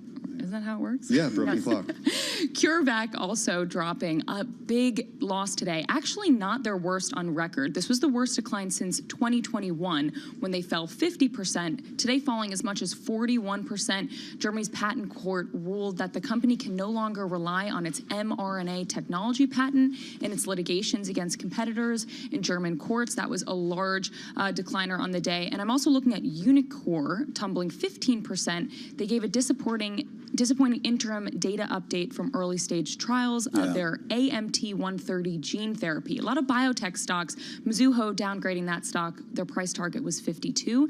Now looking at a price target of 10. Yeah, and that CureVac drop, that has to be probably one of the biggest disappointments coming out of all the big companies that were supposed to benefit from the COVID pandemic. Let's take a quick look at yields here. I mean, it's not a whole lot to look at, which might be a bit of welcome relief given the volatility that we normally see there here. Basically, we did see a shift down in the curve, but we're really talking about 1 basis points across the curve, and calling it 1 basis points is actually a bit generous here. Now, there was a little bit more volatility in between all that, but you put it all together, at least for right now, people seem to be comfortable with where yields are at right now, but there's still a big debate right now as to what the next move is. 3.9275 right now on a 10-year yield, with a lot of big bets here that can go significantly lower over the next few months. You think the bond market is finally listening to these Fed officials who are pushing back against what Powell said last week? Nah. No, less so than the equity market. I mean, more so than the equity market, I should say. But I don't know. It seems like everybody's ignoring any comment that happened after last Wednesday. Yeah.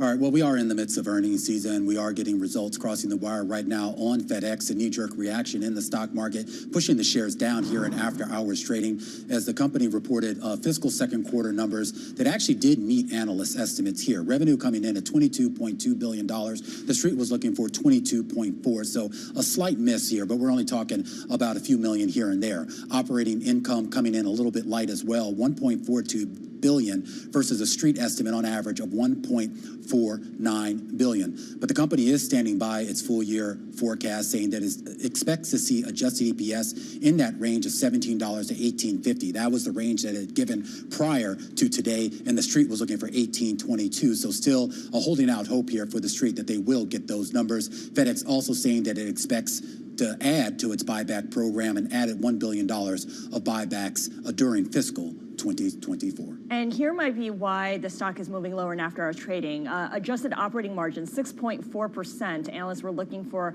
higher than 6.5%, 6.6%. So the big story here for FedEx is it's really about higher earnings on lower sales because of cost cuts in the ground unit. But if your margin is not expanding, then you're not necessarily getting it done. And I'm curious, we spoke with Lee Klasko on Bloomberg Intelligence a little bit earlier, who talked about the cost story here. And I do wonder when we start to actually see that reflected in the margins and in the bottom line numbers.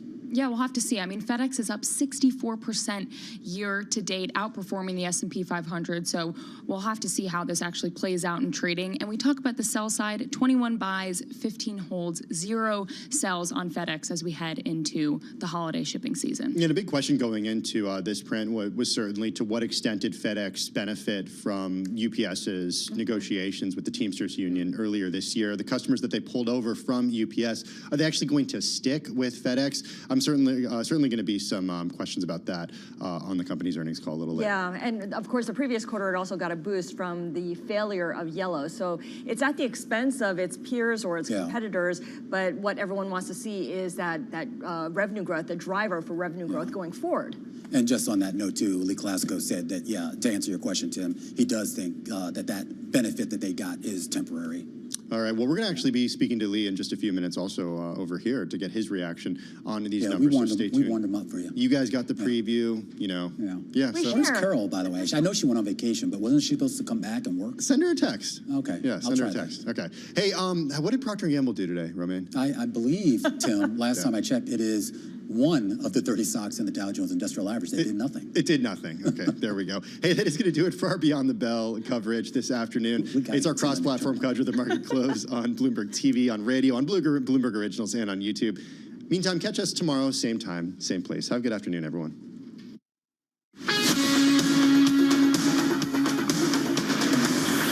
This is Bloomberg Business Week with Carol Massar and Tim Stenivek on Bloomberg Radio. It's that unchanged stock in the Dow, Emily, that gets me every single time. Which I don't know if I've ever,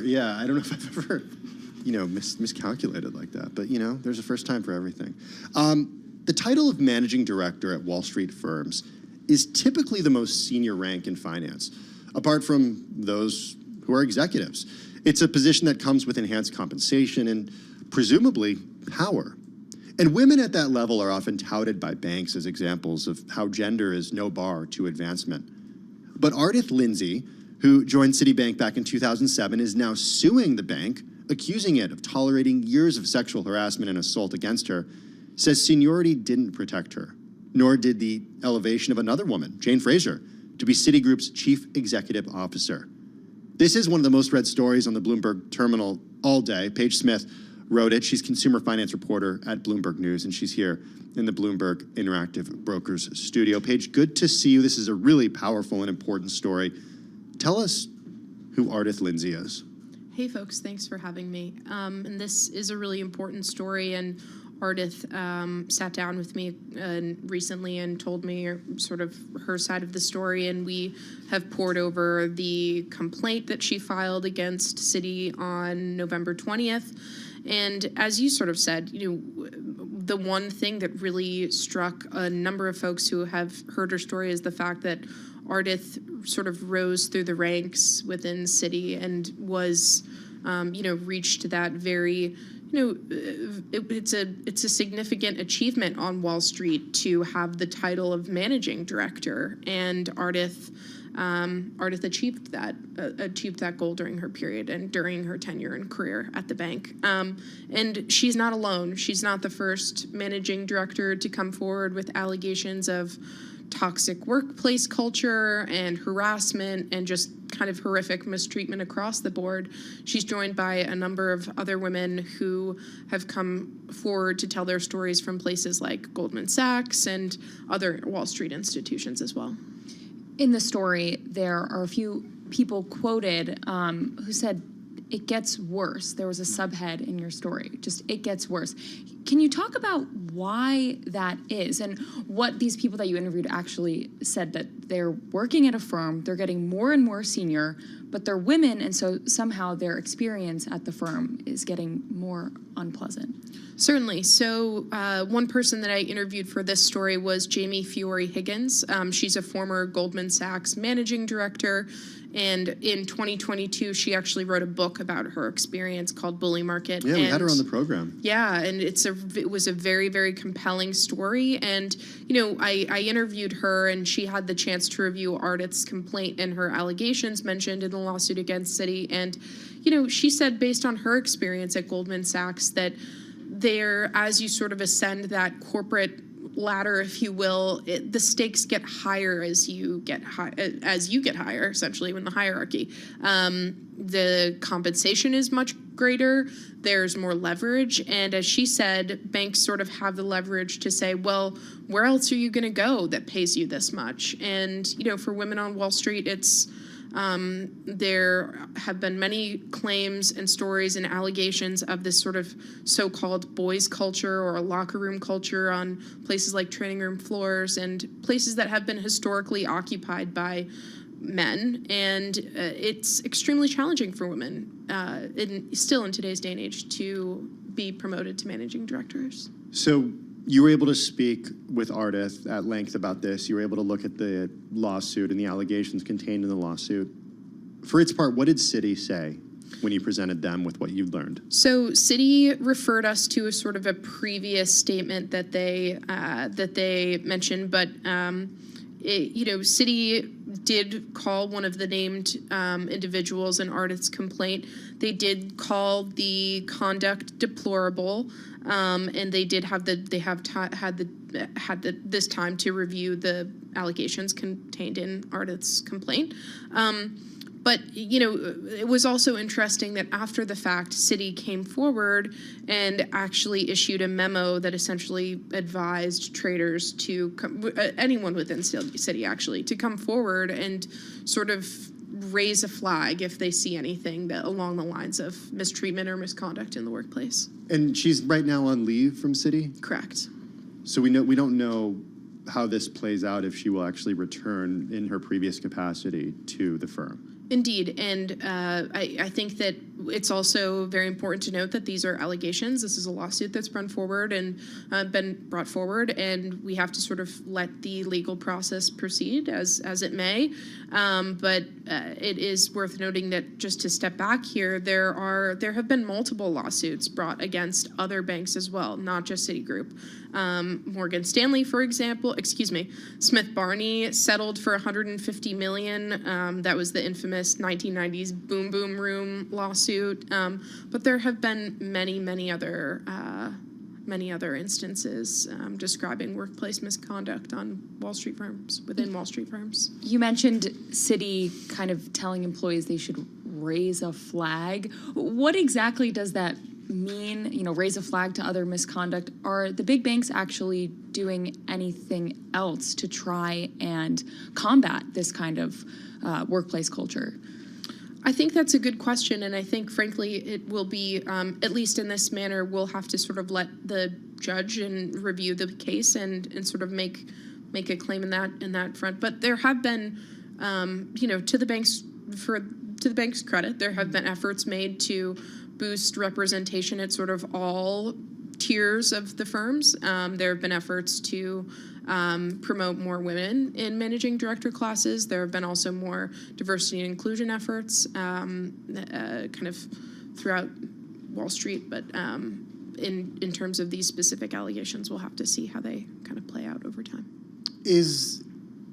How should we read into the fact that this is happening at Citi, and it's the only big bank that is led by a woman right now? It's a point that you made in this story, but I want you to talk a little bit about that.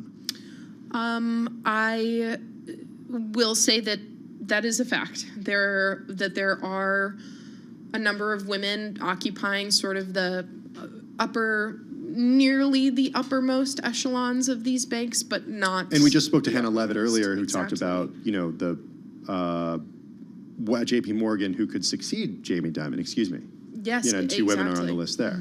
And that is, that is a fact that Jane Fraser is the only CEO among the biggest of the biggest banks in the world. And like I said, there are managing directors who are women, but in terms of the C-suite, Jane is the only one. Hey, we only have 30 seconds left, Paige, but a lot of people are reading this story.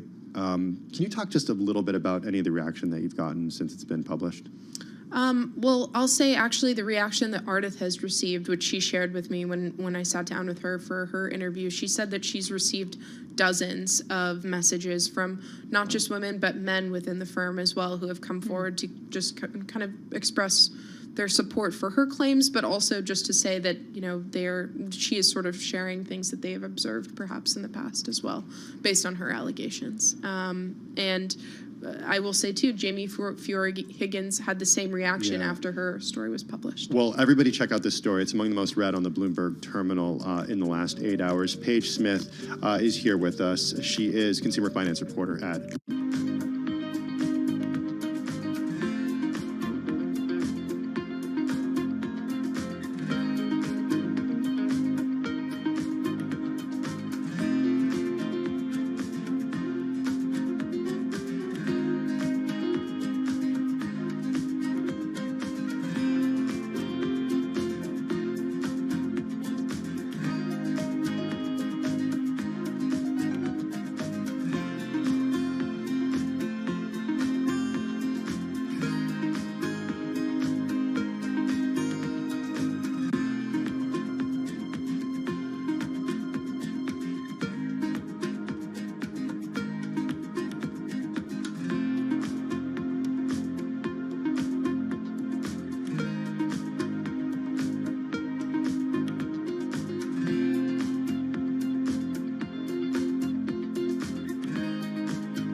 markets, headlines, and breaking news 24 hours a day at Bloomberg.com, on Bloomberg Television, and the Bloomberg Business app. This is a Bloomberg Business Flash. It's 4:21 on Wall Street. We do check markets all day long at Bloomberg. FedEx shares, they are selling off after hours, down now by 7.5%. FedEx reported profit below analyst expectations as cost cuts were not enough to make up for volume declines at the air freight and trucking units amid a lingering cargo recession. The company also lowered its sales forecast for the fiscal year ending May 31st. Again, after hours, FedEx shares down now by 7.7%. We're also keeping an eye on shares of UPS after hours. UPS down by about 2%. We'll have more on the quarter at FedEx with our Lee Klasko, who follows logistics for Bloomberg Intelligence, coming up. It was an up day on Wall Street. The Dow, the S&P, and NASDAQ extending their rally. NASDAQ 100 set another record today. Today, we had the NASDAQ 100 index advancing by 0.5%. NASDAQ Composite Index up 0.7%. S&P up 27, up 0.6. The Dow up 251. Also up by 0.7%. 10-year yield 3.92% with a 2-year 4.43%. Gold up 0.6%, $2,039 the ounce, and West Texas Intermediate crude was up 2% today, $74.75 for a barrel of WTI. Again, an earnings miss after hours from FedEx. The stock now lower by 8%. I'm Charlie Pellet. That is a Bloomberg Business Flash. Thank you so much for that update, Charlie Pellet. Really do appreciate it. It is time now for another edition of Bloomberg Plugged In. It's your weekly look at EVs. This story from Inside EVs and a few other publications actually catching this one as well, it caught our attention a little earlier. So, Emily, you may know that Elon Musk is not so fond right now of Bob Iger, the CEO of Disney, okay? So earlier this month, Musk lashed out publicly at the Walt Disney CEO. He escalated criticism over Walt Disney's decision to join an advertising boycott of X, formerly known as Twitter. So the comments from Musk came after Disney, along with other companies, paused their ad spending on X following Musk's endorsement of anti-Semitic remarks on the site. Musk has talked about this at length over the last few weeks.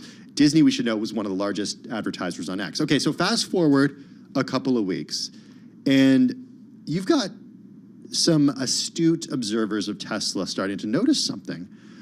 This coming from Inside EVs, that Tesla's latest holiday update perhaps removed a shortcut to launch Disney Plus's app in the car, which, by the way, I did not know you could launch the streaming service in the car, following Musk's recent spat with Bob Iger. This is really interesting. Can I say that it's a little petty?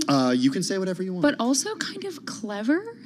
And reminds me a bit, I used to study net neutrality in college. So we talked a lot about how whoever's like in charge of the content platform actually has a really large say in how consumers interact with it. So in this case, Elon, he kind of is in charge of the content that can be inside his Tesla because he can maneuver where you go to click when you open up your car and what's easy to click on. It's not Disney Plus now. So I did recently read the Walter Isaacson biography of Elon Musk. It helped me understand Musk a little better. One thing that I will say, a big takeaway that I had, was that Elon Musk really holds grudges. Mm-hmm. He's very hurt that he wasn't invited to the EV summit at the White House. Okay. And instead, General Motors was. And he talks about that a lot publicly. And I imagine that this is a grudge that he will continue to hold on to for quite a bit of time. Check out this story and more available on the Bloomberg terminal. Meantime, I want to talk a little bit about what's going on with Apple. It's pretty much the biggest tech story out there. The company, just days away from a U.S. ban of its smartwatches, is plotting a rescue mission for the $17 billion business that includes software fixes and other potential workarounds.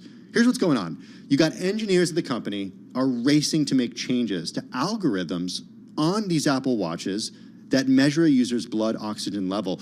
Now, you'll recall from our coverage yesterday that this is a feature that Massimo Corp has argued infringes its patents.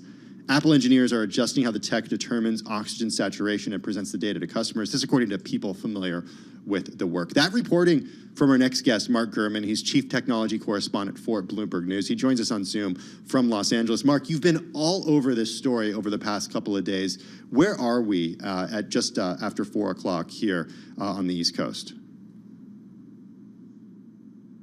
Yeah, thanks, Tim, for having me. We are in the same place we were yesterday. We were in the same place we were when this a ban was announced back in October by the ITC, the International Trade Commission. There's been no movement. It doesn't appear that the Biden administration or the U.S. Trade Representative, Catherine Tai, is any closer to vetoing. There does not appear to be any imminent settlement between Apple and Massimo.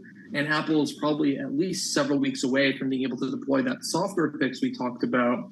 And it's also unclear if a software fix will even be approved. The U.S. Customs Agency, which monitors what's being imported and exported into the U.S., they have to approve this fix. And if they don't believe, or if Massimo provides good evidence that the software fix does not fix the patent issue, we can be in this issue for the long haul between Apple and Massimo. Well, one thing that I learned from your reporting today was the fact that Apple engineers are working on this this update to the software, which came as a surprise to me, Mark, because I thought this was a hardware issue, not a software issue. I thought this was about a sensor that's on the watch, not about software that powers the sensor. So give us the details there. You're absolutely right. It's nothing to do with software. This is a hardware issue. The patents in question relate specifically to the arrangement in the back-end technologies and LED lights. At the bottom of the Apple Watch, there's a special red light that shines through the bottom of the watch to non-invasively go into your skin and read how much oxygen is in your blood. And that's the patents that Massimo holds. These are the patents that are being disputed right now that Apple has infringed upon. So it is a software issue, but the way it has been explained to me by people who are involved in patent law and in the patent world, not from Apple or Massimo, is that technically that hardware could be disabled and is controlled by the software. So that might be a workaround until Apple is able to shift the actual hardware in the Apple Watch casing in a subsequent generation. And that is likely what Apple is banking on, because needing to redesign the entire watch hardware plus those algorithms, that could be a several-month process. And quite honestly, it would be a big money loser for Apple compared to probably the few $100 million it would need to pay out Massimo. My take is that Apple sees that money from Massimo with some sort of ransom. They don't want to set the precedent of, paying out what they consider to be a patent troll. Massimo and many others believe that they're in the right here. Clearly, the ITC has seen a lot of cases, and given all of their experience, they still sided with Massimo. So there's probably a lot going on here in Massimo's favor. So you write that they plan to stop selling the prohibited watches on their website on Thursday and then pull all of them from their roughly 270 brick and mortar Apple outlets by December 24th. I mean, how much is this going to hit Apple's profits ahead of the holiday season? I imagine there were a lot of people who were planning on last minute scooping up these watches. I'm sure a lot of people who wanted to get Apple Watches for the holiday season, they already did their shopping. The news is out. If you want an Apple Watch for Christmas, you have to get it before Christmas, right? People probably aren't doing their Christmas shopping on December 26th. When Apple retail stores are going to reopen because they're closing the 25th anyways. Right. So I don't think that this is going to impact Apple's revenue for the first quarter. I think this is going to impact Apple's revenue probably for the second and third quarter. And given that this is US only, and it's only within Apple's first-party retail channels, my guess is that this is a $1 to $2 billion headwind at most. But of course, that shifts dramatically depending on how long this is going to take, right? My assumption is that this is resolved by the second or third quarter. There is a universe in which Apple is going to court after court case that they're appealing to the ITC, they're appealing to the Customs Agency, the White House, trying to settle with Massimo. So you can't put an end date on this, so you really can't know how this is going to shake out. But I would guess probably a couple billion if all goes well to Apple's side. Explain to me, Mark. You mentioned that this is happening. Like, if you want an Apple Watch, one of these new Apple Watches after December 25th, then you can go to Best Buy. You can go to other retail outlets. Like, because as you said, these aren't being sold. These aren't being banned at Walmart and Best Buy. Why is it only applying to Apple's own channels? Yeah, and in addition to Best Buy and Target and Walmart and Amazon, the carrier stores sell them too. So you can get an Apple Watch at Verizon, AT&T, T-Mobile, you name it. And I would imagine the vast majority of Apple's products are sold outside, right, of their 270 retail stores in the US, maybe outside even of the online store. That's certainly the case for iPhones, and it might be for Apple Watches as well, given the attachment rate. But that Apple's working with the letter of the law here. So Apple's perspective is that the order, which is two-part. One is the import ban. Two is the cease and desist on sales. The cease and desist on sales from the ITC specifically says Apple, right? So that means Best Buy and whomever can keep going. Massimo lawyers, who I spoke to yesterday, believe that Apple should be instructing the third-party retailers, given they're partners of Apple, to stop. Obviously, it would be in Apple's best interest to not do that. But as I wrote earlier today, Apple retail employees and customer service reps can't legally point people towards Best Buy at all to continue to buy their Apple Watches. So it's going to be really interesting to see how this plays out. You know, we can get news any minute now that Biden has stepped in and this ban is no longer happening, or we can get news in 2 months from now that there was a settlement, or Apple could put out a software update in a month that rectifies everything. So we'll be holding our breath to see what's going on. And Mark, we certainly know that you'll be all over the story, just like you've been all over the story over the last couple of days. Mark Gurman is Chief Technology Correspondent for Bloomberg News, joining us on Zoom from Los Angeles. Let's get a check down on the latest world and national news. For that, we go to Washington, D.C., where we find Scott Carr in the Bloomberg 99.1 newsroom. Hey, Scott.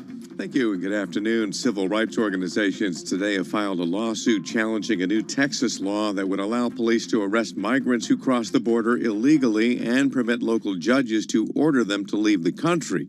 The lawsuit, filed in federal court in Austin, comes less than 24 hours after Republican Governor Greg Abbott signed the measure during a ceremony in Brownsville. The law takes effect in March. The Texas branch of the ACLU and others say the law is unconstitutional. Stressing the U.S. is still seeking a diplomatic solution, sources tell Bloomberg the U.S. and allies in the Mideast are considering possible military strikes against Houthi rebels in Yemen to achieve an end to attacks against commercial ships in the Red Sea. National Security Council spokesman John Kirby said today he wouldn't telegraph any punches, but acknowledged the initiative includes several countries, including the UK, Canada, France, and Bahrain. Ships and aircraft from multiple nations are and will continue to join the United States in conducting maritime surveillance and taking defensive action as appropriate to protect commercial ships from the threat posed by the Houthis. The Houthis have been targeting commercial vessels in protest of Israel's war with Hamas. The Biden administration says it's tracking the impending U.S. ban of nearly all Apple Watch sales over a patent dispute. The White House does have the power to veto any decision that may come from the U.S. Trade Representative Catherine Tai, though the U.S. says it doesn't want to get ahead of any decisions. Christmas Day is the deadline for any changes that may be made to the import ban. The Ultra 2 and Series 9, which make up the vast majority of Apple Watch sales, are set to be banned from import into the U.S. and from sale by Apple after the International Trade Commission ruled the device breaches patents. Global news 24 hours a day and whenever you want it with Bloomberg News Now. I'm Scott Carr.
markets, headlines, and breaking news 24 hours a day at Bloomberg.com, on Bloomberg Television, and the Bloomberg Business app. This is a Bloomberg Business Flash.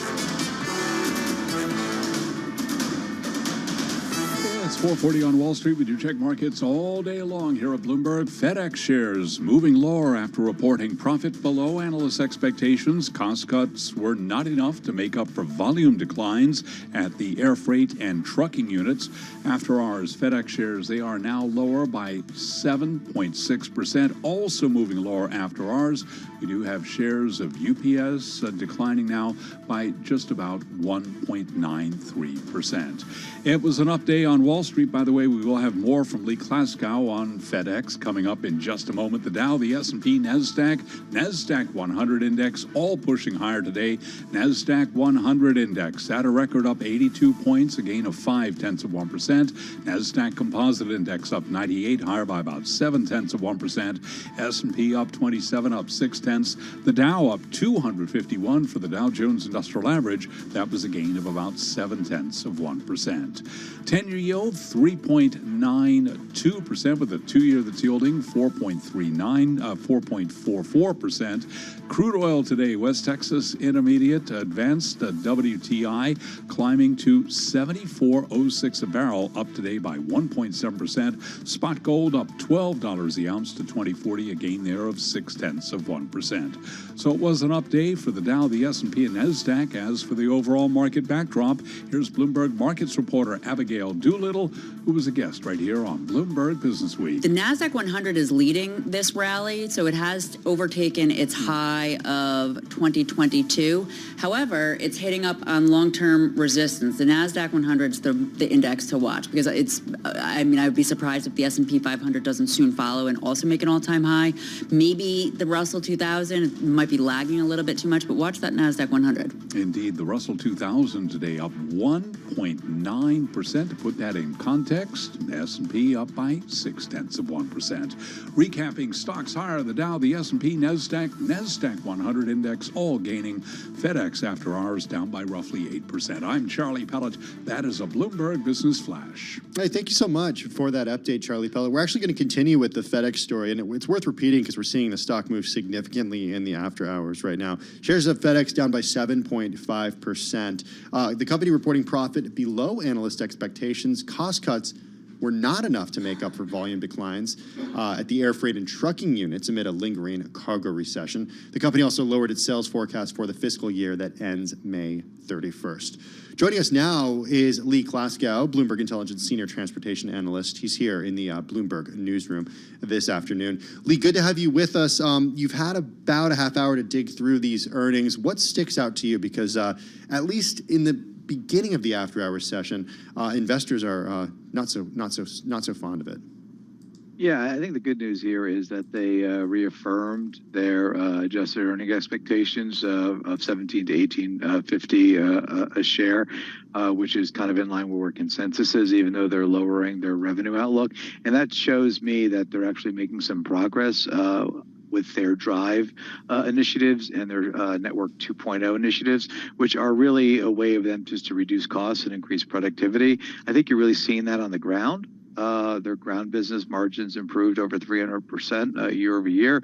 I think that you probably could see further improvement as volumes come back stronger when the economy, I guess, normalizes, whenever that's going to happen.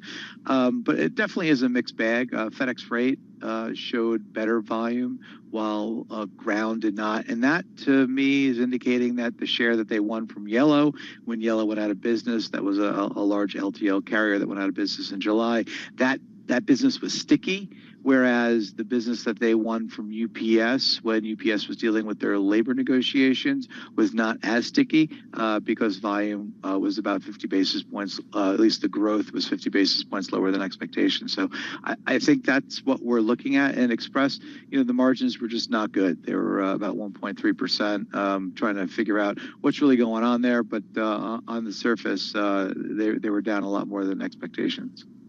So with the stock down about 8% in the pre-market, do you think this is an overreaction in terms of the investors right now? Or the post-market, excuse me, not the pre-market? Well, you have to remember the stock's up, I'm going to give you a round number, 65% before today. So it's had a heck of a year, if you will. So maybe some of that fuel is coming out of the engine or the air out of the balloon, if you will.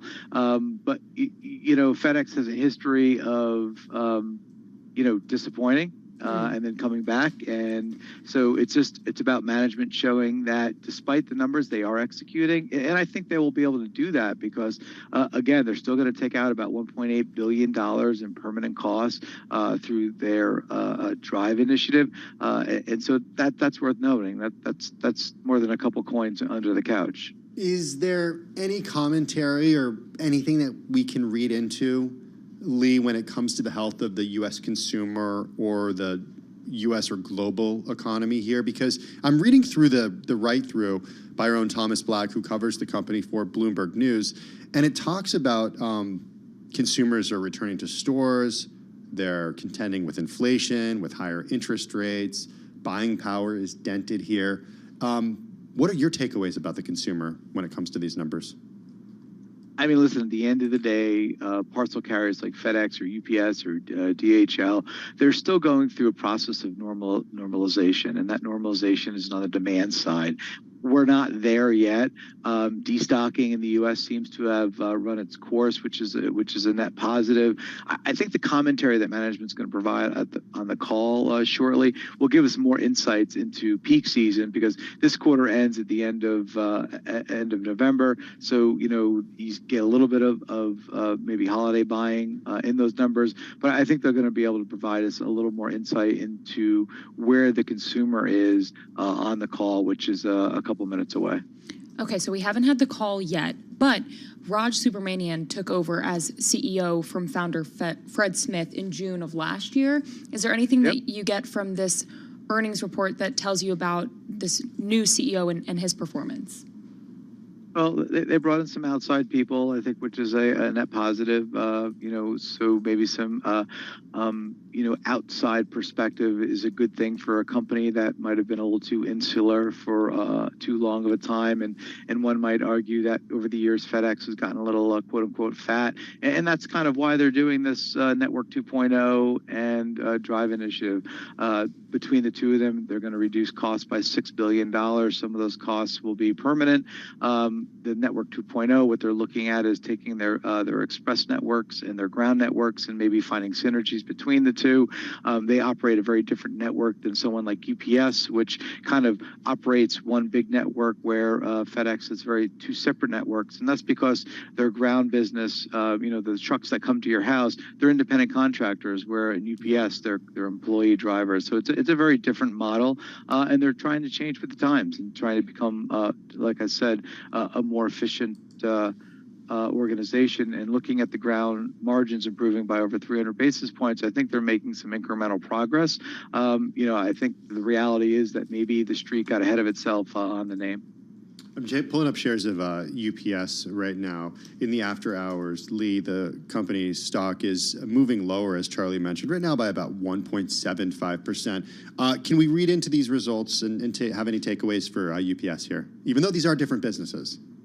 Right, they're different businesses. And again, what I would say is that I don't really know that we have full temperature of the consumer just based on the numbers. We have to hear more from management. That's interesting, yeah. Hear what their customers are saying. Kind of where their end markets are heading. I think a lot of people will want to know, because last quarter they were very optimistic about how sticky some of this UPS business was. It'd be very interesting to see if they remain optimistic about that business. And again, it's about their journey of lowering their costs and becoming a more efficient network. And that's not going to happen overnight. You have to give management a little slack from quarter to quarter to try to execute on that. Because the reality is, as you know, whether it's things going on in the Red Sea, whether it's strikes, supply chains tend to get dislocated a lot over the last 36 months. And we expect those challenges to continue. And FedEx's and the UPS's of the world have to kind of adapt to those changes. Lee, we're going to let you go because you got a earnings call to get on, and we really appreciate you joining us on this. That's Lee Klaskow. He's Bloomberg Intelligence Senior Transportation and Logistics analyst joining us here in New York. This is Bloomberg Business Week.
Your company news headlines on Bloomberg Radio.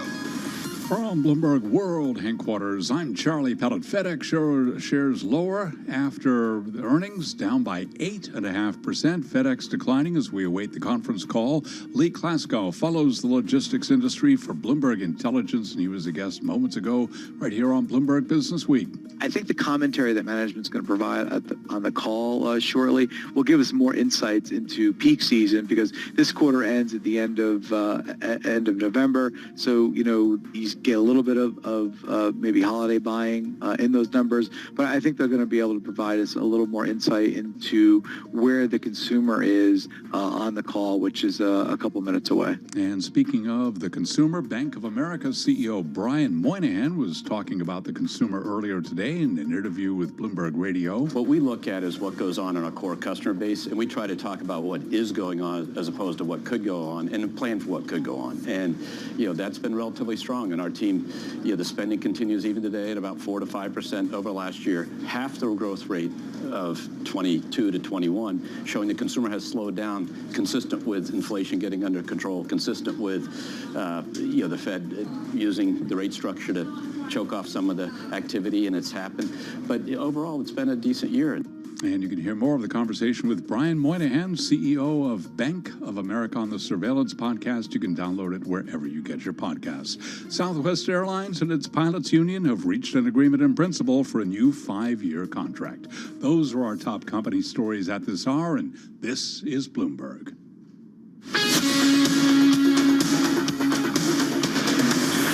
You're listening to Bloomberg Business Week with Carol Messer and Tim Stenivek on Bloomberg Radio. It's Bloomberg Business Week. Tim Stenivek and Emily Graffeo in for Carol Masser this afternoon. Let's get a check down on the latest world and national news. We got Scott Carr in the Bloomberg 99.1 newsroom in Washington, D.C. Hey, Scott. Good afternoon, Tim. Sources familiar tell Bloomberg the U.S. and its allies in the Mideast are considering possible military strikes against Houthi rebels in Yemen to bring about an end to attacks against commercial ships in the Red Sea, though the sources stress the U.S. is still seeking a diplomatic solution. National Security Council spokesman John Kirby said today he would not telegraph any punches, but acknowledged the initiative includes several countries, including the UK and Canada. The Houthis have been targeting commercial vessels in protest of Israel's war with Hamas, disrupting one of the world's busiest shipping routes.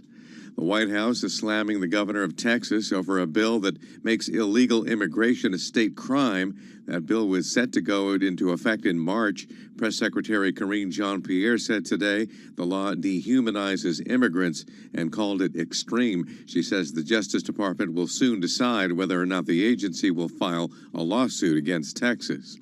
Apple's on the verge of pulling its most popular smartwatches from sale at its U.S. physical and online stores to comply with a trade regulation ruling, though Bloomberg's Mark Gurman says there's other conditions. The cease and desist on sales from the ITC specifically says Apple, right? So that means Best Buy and whomever can keep going.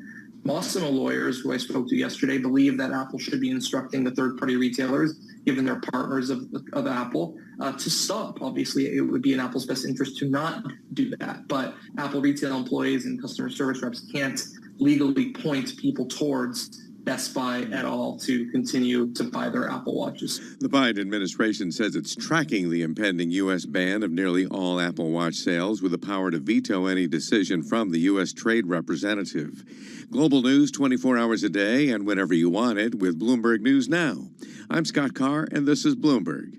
Back to you, Tim. Thank you so much for that update, Scott. Really do appreciate it. Tim Stenivek and Emily Graffeo in the Bloomberg Interactive Brokers studio in New York. Emily, among the most read on the Bloomberg terminal today is the story that we talked a little bit about earlier with our TV colleagues, but worth revisiting because it's such a good story by our own Spencer Soper, who, along with some Bloomberg colleagues, dug into the reviews on Amazon. Because Amazon is now, I didn't know they were doing this. Amazon is now aggregating reviews of its products or products available and sold by Amazon, whether those are its own products or third-party sellers. They're both of those types of products. And they're aggregating them using a chat GPT-like AI. And there are complaints from these third-party sellers that the products are being mischaracterized with overwhelmingly negative reviews. I think people have a tendency to doubt AI, and so this might be an easy way for a business that has a product to say, hey, the reviews are really poor, and it's not because our product is bad, it's because the AI is misrepresenting how people are reviewing it. But what's interesting is Spencer and the team actually did go in and find, okay, among hundreds of different comments or feedback of different companies. For example, there's a $70 brass Birmingham board game. For instance, it boasts a 4.7-star rating based on feedback from more than 500 real shoppers. A 3-sentence AI summary of reviews ends with, however, some